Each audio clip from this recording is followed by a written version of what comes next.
saya Chandra Purnamasari dengan NIM 858173595. Saya dari Universitas Terbuka Surabaya dengan prodi PG PAUD.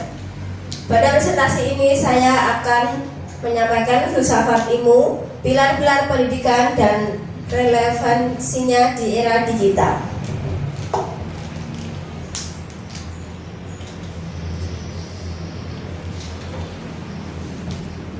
Yang pertama, fondasi dan tiang pendidikan. Asas atau fondasi, landasan hukum dan nilai berpikir Undang-Undang Dasar tahun 1945 dan filosofi pendidikan yang menjadi pijakan paling dasar. Yang kedua, pilar atau tiang penyangga, tiang penguat yang mengikat dan menopang seluruh sistem pendidikan agar berdiri kokoh. Hubungan, keduanya adalah satu kesatuan utuh yang tidak terpisahkan dalam pembangunan pendidikan. Yang kedua, tiga semboyan pendidikan atau Patra Triloka, asas operasional yang mengatur sikap pendidikan atau pemimpin terhadap anak didik. Yang pertama, ing ngarso sung tulodo, di depan memberi teladan. Pendidik harus menjadi contoh yang baik dalam perkataan maupun perbuatan. Yang kedua, ing madya membangun karso, di tengah membangun semangat. Pendidik harus mampu membaur, membimbing, dan menciptakan prakarsa atau ide bersama anak didik.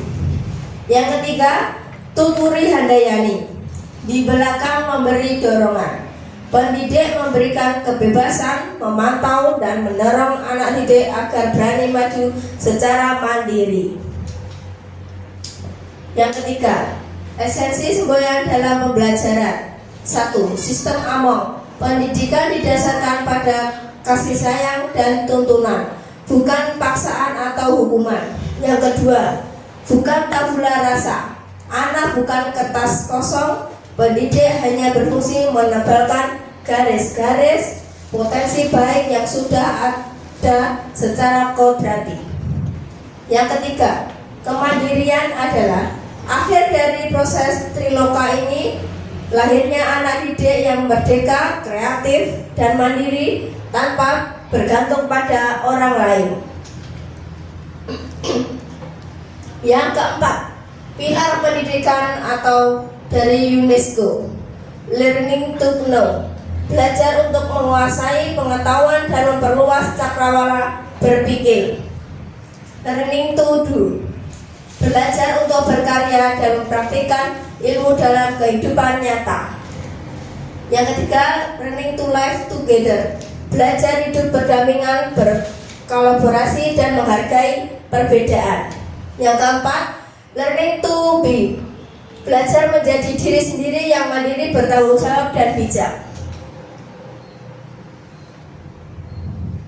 Learning to know, relevansi, fokus bergeser dari menghafal menjadi kemampuan menyaring dan memvalidasi informasi atau literasi digital. Tantangannya, banjir informasi instan yang memicu pemikiran, data, dan mesin pencari yang mengurangi kedalaman proses analisis mandiri. Learning to do, relevansi, praktik langsung bertransformasi ke bentuk karya digital dan pemecahan masalah berbasis proyek. Tantangan, keterbatasan latihan, motorik atau fisik nyata dalam pembelajaran daring serta ketimbangan akses gawai. Yang ketiga, learning to be, relevansi, menuntut kemandirian belajar atau self-regulated learning dan pembentukan kompas moral siswa di dunia cyber. Tantangan, risiko kecanduan gawai, penurunan motivasi, dan gangguan kesehatan mental akibat isolasi digital. Yang keempat, learning to live together, relevansi membuka peluang kolaborasi global tanpa sekat geografis dan penanaman etika digital. Tantangan, erosi empati, maraknya salah paham di ruang maya atau cyberbullying, dan sikap individualis di dunia nyata. Refleksi singkat bagaimana pilar-pilar dapat menjawab persoalan nyata pendidikan saat ini. Yang pertama, mengatasi anak yang malas. Masalahnya, anak-anak lebih suka kopas atau saling tempel dari internet. Solusinya, sekolah jangan menyuruh anak untuk menghafal, ajarkan mereka cara memilih informasi yang benar dan praktis, kritis supaya tidak mudah dibohongi di media sosial. Yang kedua, mengatasi lulusan yang gegap kerja. Masalahnya teori di sekolah terlalu banyak, tapi saat lulus bingung tidak punya keterampilan nyata. Solusinya, belajar lewat praktik dan membuat karya seperti membuat video, edukasi, desain, atau proyek nyata. Ruang digital harus dipakai sebagai tempat latihan kerja agar mereka siap menghadapi masa depan. Yang ketiga, mengatasi krisis moral dan kecanduan gawai. Masalahnya, banyak anak kecanduan game online, mentalnya rapuh dan kehilangan arah karena terlalu bebas di internet.